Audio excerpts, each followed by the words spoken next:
Juga, kita menjalani kehidupan menjadi lebih ringan dan mudah. Maka tidak asing juga kita kerap kali melihat teknologi sering memberikan petunjuk dan mengatur kehidupan. Seperti halnya rambu-rambu yang mengatur lalu lintas. Lampu kuning memberi isyarat untuk berhati-hati, lampu merah menunjukkan isyarat untuk berhenti, dan lampu hijau memberi isyarat diperbolehkannya kendaraan kita untuk melanjutkan perjalanan.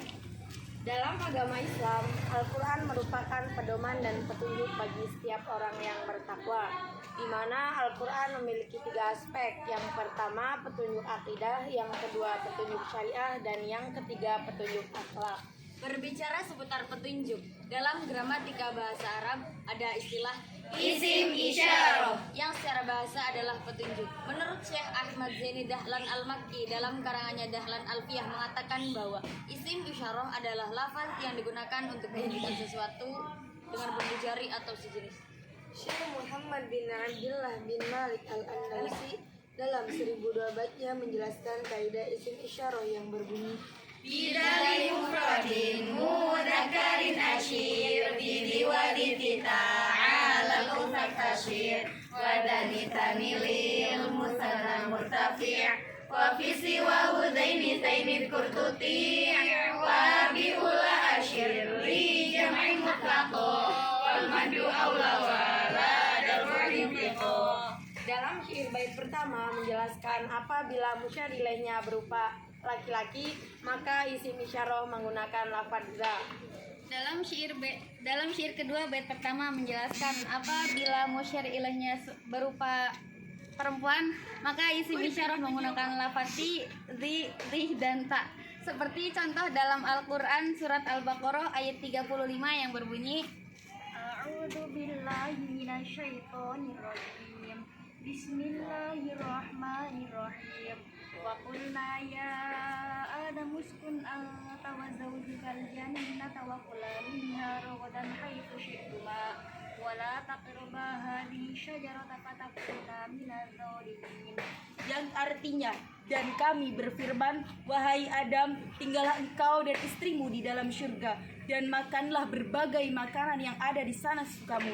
Tetapi janganlah kamu dekati pohon ini, nanti kamu termasuk orang-orang yang zalim. Mahalu syahid lafaz hadhihi syajarata. Pada ayat tersebut ada kata hadhihi dengan menggunakan isim isyarah zi yang didahului oleh hak tanbih. Menggunakan isim isyarah zi karena musyar ilaihnya berupa mufrad muannats yaitu lafaz asyajarah. Jikalau musyar ilaih menunjukkan tasniyah mudzakar atau muannas, maka ketika kondisi rofa menggunakan isim isyarah dani dan tani. Akan tetapi ketika kondisi nasab dan jer menggunakan isim isyarah daini dan taini. Apabila musyar ilaih menunjukkan makna jamak baik mudzakar atau muannats, berakal atau tidak berakal, maka isim isyarah menggunakan lafaz ula. Tetapi lafaz ula diperuntukkan bagi jamak yang berakal dan dibaca panjang menurut lughat Hijaz. sebentar deh Mbak, tapi menurut logat Tamim lafaz ula boleh loh dibaca pendek. Tenang Mbak Tina, Mbak Cahya. Ketika ada perdebatan antara lughat Hijaz dan Tamim, maka dalam ilmu gramatika bahasa Arab yang dipilih adalah lughat Hijaz. Lafaz ula diperuntukkan bagi jama' yang tidak berakal, itu dianggap sedikit. Seperti contoh dalam Al-Quran surah Al-Isra ayat ke-36 yang berbunyi A'udzu billahi minasyaitonir rajim. Bismillahirrahmanirrahim. Wala taqfu ma laysa laka bihi 'ilm. Innas sam'a wal basara wal fu'ada kullu ulaika kana anhu mas'ula. yang artinya, dan janganlah kamu mengikuti sesuatu yang tidak kamu ketahui, karena pendengaran, penglihatan, dan hati nurani semua itu akan diminta pertanggungjawabannya. Mahal syahid lafaz ula yang musyadilahnya menunjukkan sesuatu yang tidak berakal, yakni lafaz sama, basar, dan fuad. Hal ini dianggap sedikit menurut ulama ahli bahasa Arab. Mbak, taisiran bab isim isyarah bareng-bareng yuk. Gaskan hadani hadaini haulai semua untuk mudzakar hadihi hatani hataini haulai semua untuk muannas semua untuk yang dekat semua untuk yang dekat. Penggalan dari bait tersebut menjelaskan musyar musyar ilaih dari sisi jauh dekatnya. Jikalau musyar ilaih itu jauh diucapkan dengan menambah huruf kaf sebagai kitab serta tidak bersama dengan lam, maka diucapkan daka, atau bersama dengan lam diucapkan dalika. Dengan catatan tidak ada tanbih yang mendahulunya. Tidak boleh diucapkan hadalika, tetapi hadaka atau dalika.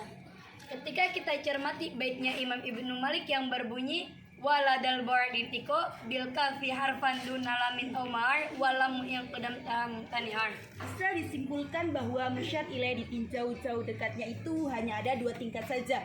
Yang pertama musyar ilaih dekat, yang kedua musyar ilaih jauh. Tetapi para ulama mengatakan musyar ilaih itu ada 3 tingkat. Yang pertama musyar ilaih dekat, yang kedua musyar ilaih jauh, dan yang ketiga musyar ilaih sedang.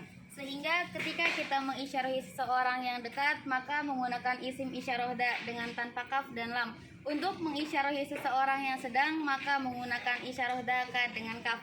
Dan untuk mengisyarahi seseorang yang jauh, maka diucapkan dalika dengan menambahkan kaf dan lam secara bersamaan. Bismillahirrahmanirrahim. Zalikal kitabul la raiba fihi hudal lil muttaqin. Yang artinya kitab Al-Quran ini tidak ada keraguan kepadanya, petunjuk bagi mereka yang bertakwa.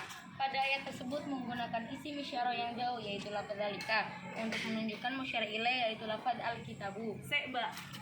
Kenapa pada ayat tadi menggunakan isyarat dalika? Kan nyatanya lafaz dalika itu ditunjukkan untuk sesuatu yang bermakna jauh. Izin menjawab, Mbak.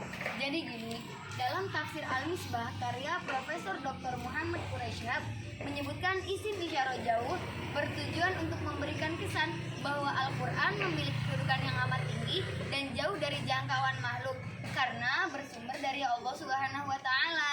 Nah iya Mbak, senada dengan pendapatnya Profesor Dr. Muhammad Quraisyhab, yaitu Imam Jalaluddin Asy'ari dalam tafsir Jalan berpendapat bahwa isyarat tersebut untuk menunjukkan keagungan Al-Quran itu sendiri. Oh gitu ya Mbak. Jadi barang siapa yang berpegang teguh pada Al-Quran, maka ia akan selamat dan sampai tujuan. Kesekian